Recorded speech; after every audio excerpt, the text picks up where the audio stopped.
The Sorceress Without Children. Chapter 1.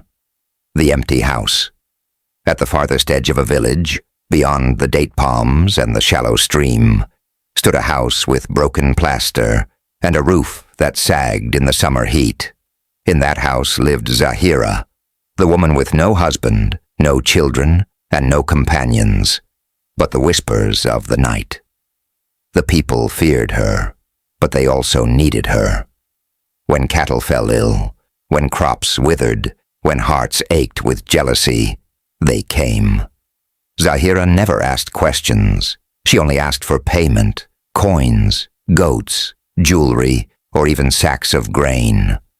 And though the people left her house shivering, they always returned, because Zahira's work was never in vain. Chapter 2.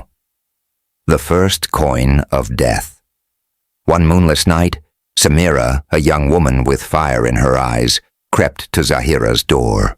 Her brother had married a woman Samira despised. That wife had taken her place as the center of her brother's love.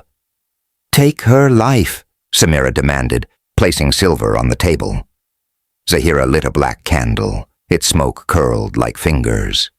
"Death listens when it is paid," Zahira warned, her voice low. "But beware, death is greedy. It may come back for more." Samira only nodded. Her hatred blinded her. By morning the brother's wife lay dead, her breath gone as though stolen in her sleep.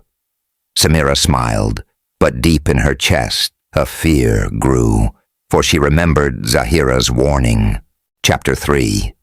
The merchant's rival news spread. People whispered that Zahira could buy death with a whisper.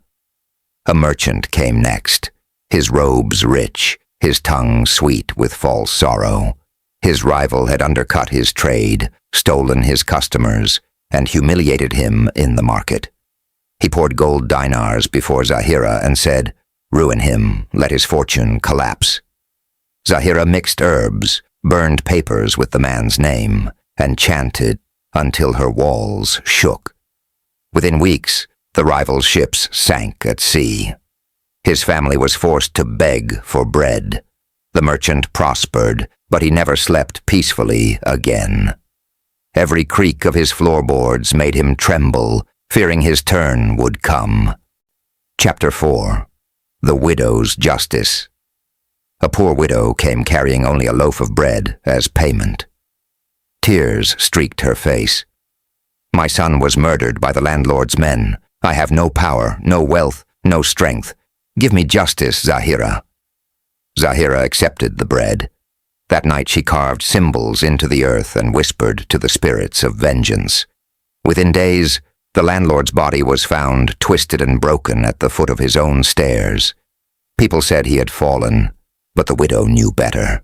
She wept with relief, but she never returned to Zahira, for she had seen how vengeance demanded its price.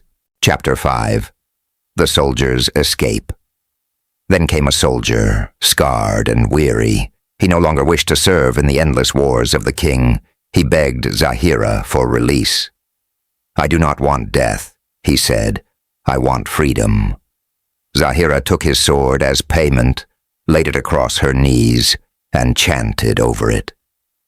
Soon after, the soldier was struck with a sudden illness.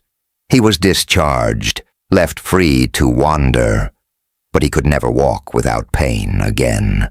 Freedom had come, but at a cruel cost. Chapter 6. The Price of Blood. With every deal, Zahira grew richer, her house filled with silver, gold, silks, and treasures. But her nights grew darker. The mirrors in her home cracked without touch. Food rotted before she could eat. Strange voices laughed in corners where no one stood. Sometimes she awoke with her own name written in ash across her walls. The villagers began to fear her more than they needed her.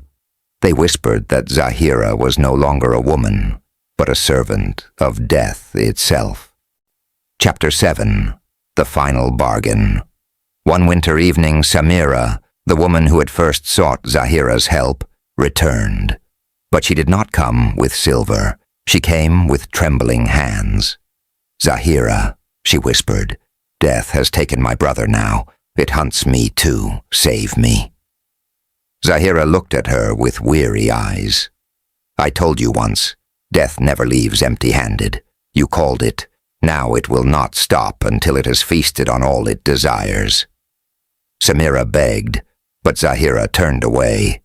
That night, screams echoed through the village. By dawn, Samira's house was empty, her body never found. Chapter 8. The Ashen Name. When Zahira returned home, she found the ash on her walls had changed. It no longer spelled the names of others, it spelled her own. She understood then, death no longer needed to be summoned. It had come for her. The villagers say that Zahira vanished that very night. Some claim her house collapsed into dust.